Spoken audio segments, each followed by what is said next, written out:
дар баробари бунёди қариб 200 иншооти гуногун мақомоти иҷроияи ҳокимияти давлатии ноҳияи Вахш тасмим гирифтанд ки бештар аз 20 километр роҳҳои ҳудуди шаҳраки Вахш ва деҳоти 20-солагии Тоҷикистонро таҷдиду азнавсозӣ намоянд.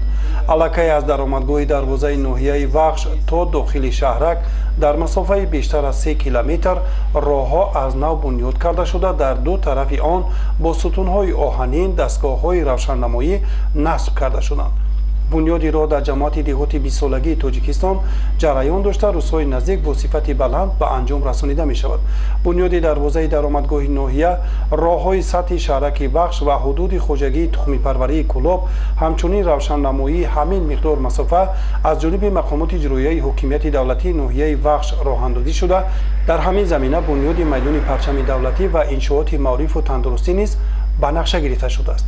муассисаи таҳсилоти миёнаи умумии рақами 14 дар ҷамоати деҳоти 20-солагии Тоҷикистон бо дастгирии ҳукумати Ҷумҳурии Тоҷикистон аз ҷониби бунёди миллии иҷтимоии маблағгузории Тоҷикистон қомат афрохта барои 240 хонанда дар як баст пешбинӣ шудааст.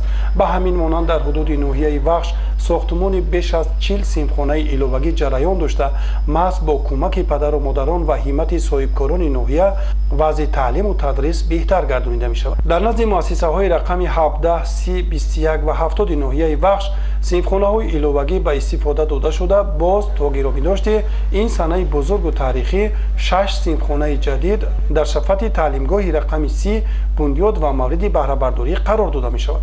сокинони ноҳияи Вахш азми ҷиддӣ доранд ки санаи хотирмони 30-солагии Истиқлолияти давлатии Ҷумҳурии Тоҷикистонро бо дастовардҳои лоиқи қиёс истиқбол гиранд.